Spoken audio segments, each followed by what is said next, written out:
បាទជ្រាបសួរបងខ្ញុំថតដីឲ្យបងមើលអានេះព្រំខាងលិចបាទបែរទៅផ្លូវណាបងបាទបែរទៅផ្លូវព្រំខាងលិចជាប់ជាមួយលបងម៉ែរ៉េតបាទអញ្ចឹងនេះព្រំតាមផ្លូវរហូតដីបងណាបាទចាប់ពីព្រំនេះមករហូតអញ្ចឹងមកបាទដីនេះនិយាយចំទៅអត់ពិបាកកាយគល់កាយអីទៀតទេបងអត់មានពិបាកកាយគល់ទេ1ម៉ែត្រ130ហ្នឹងគឺវាឆ្លាស់ជ្រេញណាចាំតែប្រមូលតគល់ដុតទៅចាក់តែដីទៅវាបានអញ្ចឹងណាបងឬមួយក៏បបចង់ជួឲ្យឆ្លាស់ចាំចាក់ក៏បានដែរ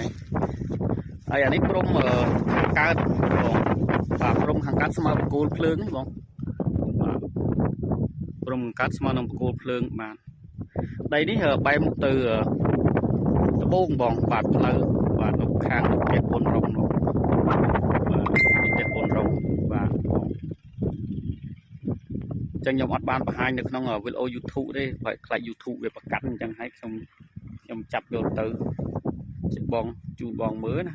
បាទហើយព្រំនេះខាងនេះបាទខាងកើតនេះគឺជាប់ជាមួយនឹងតាដុលបង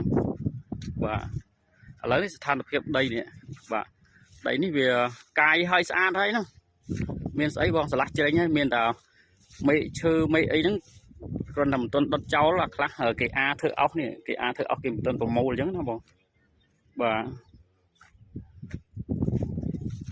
ចឹងនេះពី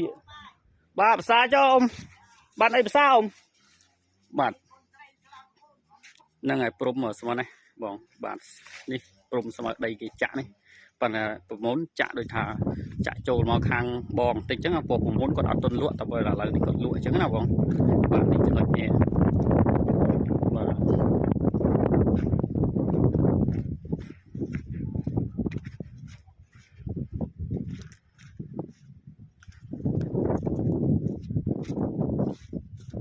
បាទចានេះចំណុចទៅខាងក្រោយបងនេះដីបងឆ្លាស់អស់ហើយបងមានអីពិបាកកាយបាទនិយាយចំទៅដីនេះ100ម៉ែត្រជាងបងបូកទាំង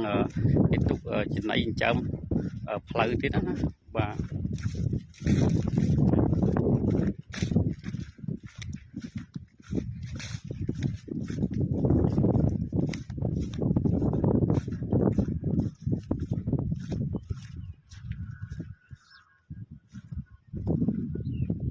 ស្អីមិនជាកពស់អីគ្រប់ទឹកបាទនេះខាងក្រោយនេះបងដើរលឿនតិចខ្លាចលោអស់នេះទីបាញ់អត់ចេញបាទ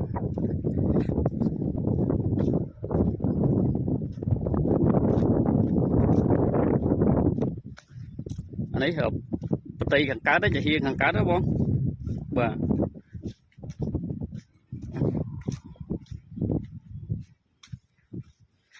ជាខាងកើត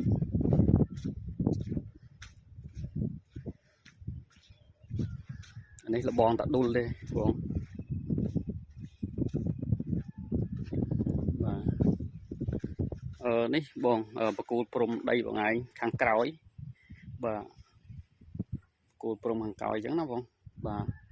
ខាងក្រោយនេះដីគេអ្នកផ្សេងបាទម្ចាស់ឈ្មោះជ្រិបហ្នឹងហើយបកគូលខាងក្រោយនេះមិញខាងកើតបងបាទដី23ម៉ែត្រអត់ទាន់ដាក់បកគូលមើលទៅដូចតូចទេបងបើសិនតែយើងដាក់បកគូលដឹងថាដីឡូយើងបកគូលប៉ុណ្ណាបងបានឃើញដីឡូធំអញ្ចឹងណាបងបាទអានេះបកគូលព្រំរបស់ម៉ាក់រ៉េតបងណាបាទព្រំរបស់ម៉ាក់រ៉េតបាទ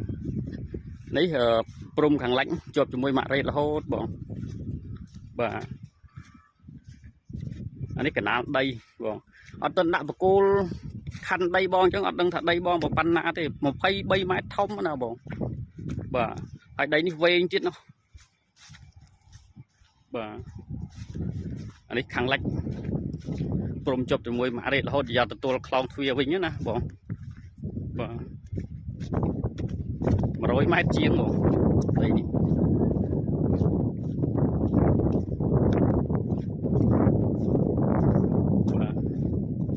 ដល់ពេលបងដាក់លបងទៅមិនដឹងថាដីបងធំបាទ សង់ផ្ទះអីអស់យ៉ាងខ្លាំងហ្នឹងផ្ទះប្រហែលជា7 ម៉ែត្រ 6 ម៉ែត្របដ ாய் តិចតួចហើយនៅសល់ដាំដំណាំបានលើកាពះហ្នឹងហើយ